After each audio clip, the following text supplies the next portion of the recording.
There's a number most people with debt have never actually calculated, and it's probably a lot bigger than they think.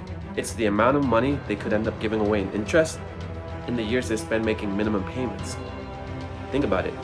You work for the money, you earn it, you sacrifice for it, and then a portion of it goes straight to the bank for years. You're not buying anything new, and here's the part that bothers me the most. A lot of people aren't stuck in debt because they're irresponsible. They're stuck because they don't have a system for getting out. Today, we're going to show you how to get out of debt. It's called the debt snowball. And before you click away because you've heard that term before, stay with me. Because we're not just going to explain what a debt snowball is, we're going to show you exactly how it works with actual numbers. What you write down, what you pay, which debt to attack first, and how a payment that starts at a couple $100s can eventually become hundreds more without getting you a raise, without doing anything else. By the end of this video, you should be able to sit down tonight and build your own payoff plan. No expensive course, no fancy app, just the numbers you already have. But first, I want to change the way you think about debt. Because when people talk about debt, they usually talk about the payment, right? Can I afford the car payment? Can I afford credit card minimum payment? Can I afford another monthly bill? But debt costs you more than the payment. It takes away options. It can make leaving a bad job harder, right? You want to stay at the job just for the payments, the money you need.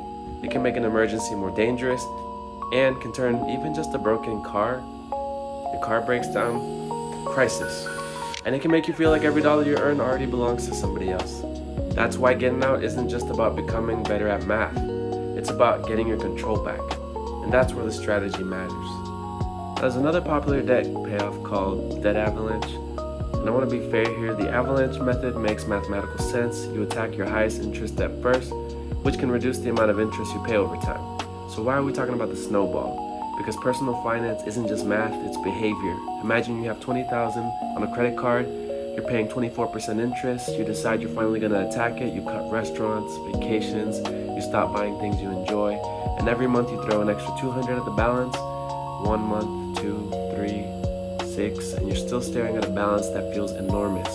You know you're making progress, but emotionally, it can feel like nothing's happening. That's where people quit.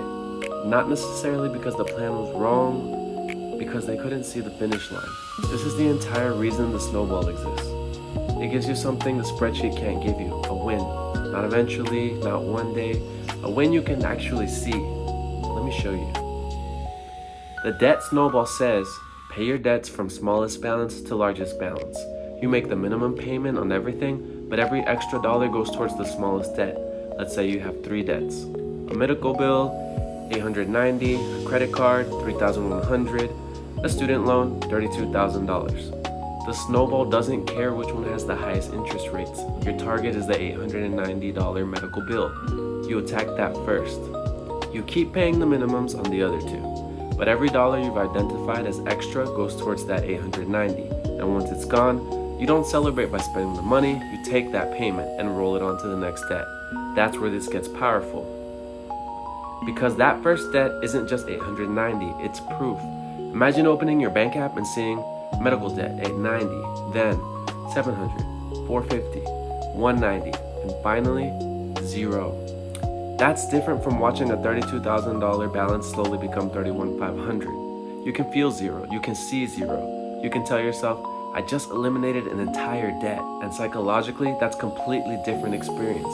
The first win doesn't make you debt-free, it makes you believe becoming debt-free is possible. And belief matters when you're trying to stay disciplined for years instead of weeks. Now let's look at why it's called a snowball. Let's say that $890 medical bill, it had a $30 minimum payment. So you find another $200 every month you can put towards debt. So you're paying $30 minimum plus $200 extra. That's $230 a month toward the first debt. Once that debt is gone, the $230 doesn't disappear, you roll it into the next debt. Maybe your next credit card had an $85 minimum. Now instead of just $85, you're paying $85 plus $230. That's $315 a month. And when that credit card disappears, that entire payment rolls again. Now your attack payment gets even bigger. You didn't get a raise, you didn't find another job, you simply stopped sending money toward a debt that no longer exists and redirected it to another one. That's the snowball. Now, I want to be completely honest with you about something. The debt snowball isn't mathematically perfect for everyone. If your only goal is minimizing interest, paying the highest interest debt can save you more money. That's the avalanche method. The snowball is different. It's designed around momentum. And that trade-off matters because the mathematically optimal plan isn't very useful if you abandon it. So the question isn't which method looks best on paper. The better question is, which method am I actually going to finish? Because paying off a debt isn't a 6-week challenge. For many people, it's a long process. You need a system you can actually stick with. So now you understand the why, but knowing the strategy isn't enough. You need to turn your own debt into an actual plan. And that's what we're going to show you in the next part.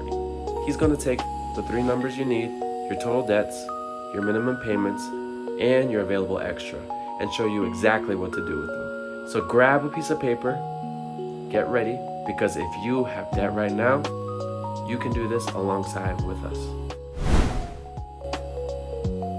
All right, if you're still here, let's actually build your debt snowball. And I'm going to make this as simple as possible. You don't need a perfect budget, you don't need a complicated spreadsheet, and you don't need to know everything about your personal finances. You need 3 numbers and the amount of extra money you can put down towards them. That's it. Let's build it. Number 1, write down every debt you have, every single one of them. Credit cards, store cards, car loans, student loans, medical bills, buy now, pay later balances, personal loans, whatever you owe, put it into one page. And here's the uncomfortable part. Don't estimate, don't say, I think I owe around $4,000. Open these statements. Look at the actual balances because debt loves staying blurry. You know it's there, you know it's bad, so you avoid looking at the total because not knowing the exact number feels way better. But here's the truth. You cannot attack a number you refuse to look at. Let's use our example. We have a medical bill of $890. We have a store car for $2,400, credit card for $3,100, a car loan for $18,000, a student loan that's $32,000. Now sort them, smallest to largest, and don't worry about the interest rates yet. We're building the snowball here. Now we're going to number 2. Find the minimum payment for every debt you have. This is your floor. You have to keep making those minimum payments while attacking your target debt. For our example, we have medical bills for $30, store card for $60, credit card for $85, we have a car loan for $350, student debt for $250. Add them together, that's it, $775 per month. Here's something I want you to notice. That $775 doesn't make you feel like you're getting ahead. It mostly keeps everything current. That's why the extra payment matters so much. And number 3, how much extra can you actually put towards your debt every month? Not what you wish you could pay. What can you realistically pay? After your rent, after your food, after utilities, after transportation, after your necessary expenses, what's actually left? Maybe it's $500, maybe it's $200, maybe it's $25. And if the answer is 0, don't beat yourself up. Sometimes there generally isn't anything left.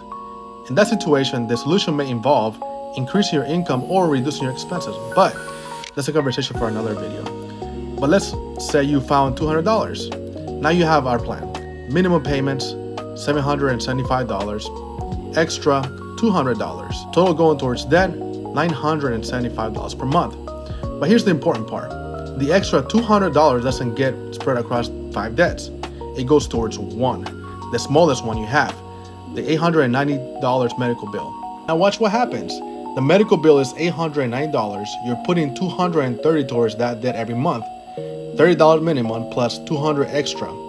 In a simplified example, that's roughly 4 months to eliminate that balance, before accounting for interest and any changes in the actual balance. And then it's gone.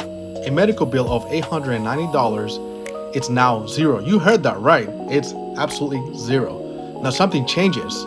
You were already paying $60 towards the store card, but you freed up to $230. So now your next target is receiving $60 plus $230. That's $209 per month.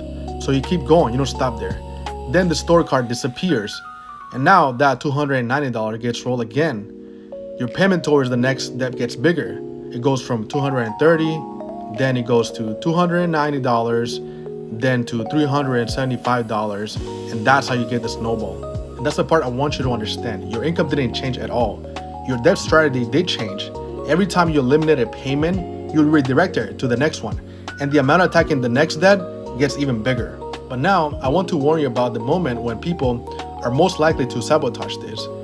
It's not always when they are struggling.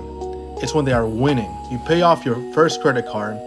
You feel incredible. You think, I deserve something. So you finance a new car. You open another card. You book the vacation you always wanted. You buy the things that you've been putting off. And suddenly, you're making the payment again. The snowball stops. So if you're seriously about getting out of debt, you have to protect the progress you're making. Paying off debt while continuously taking on new debt, it's like trying to empty a bathtub while leaving the faucet running open. And also, I want to tell you something else about this process. This process is going to get real boring, and that's normal, okay? Month 1 might feel really exciting. Month 2 feels good. Month 3, maybe you're motivated, but eventually you're going to wake up and realize you're just going to make a payment again. Nothing dramatic really happens. That's actually a good thing, because becoming financially stable isn't always exciting. Sometimes it's really boring. Sometimes the most powerful financial decision you can make is simply not doing anything stupid with your money. So keep paying your debt, keep rolling the payments, keep going, just keep going, don't stop. So let's make this extremely simple. Tonight, write down 3 things. Number 1, every debt you have sorted from smallest to largest. Number 2, every minimum payment. Number 3, the realistic amount of extra money you can put towards the smallest debt. And that's your starting point. You don't need to solve your entire financial life tonight. You just need to know your first target. And here's what I want you to do. Take 10 minutes tonight, write down all of your debts. Don't hide for the numbers. Don't judge yourself for the numbers, all right? Just write it down. Then if you want to share something in the comments, tell us how many debts are on your list. Not the dollar amount, just the number. Because if you're looking at 6 different lines on your piece of paper, I promise you, you are not the only one. In our next episode, we're going to talk about something that can completely derail your debt payoff plan. What happens when life throws an emergency at you? Because getting out of debt is great. But if one unexpected $1,000 expense sends straight back into a credit card, you're right where you started. So we'll show you how to build an emergency fund without completely stopping your debt payoff.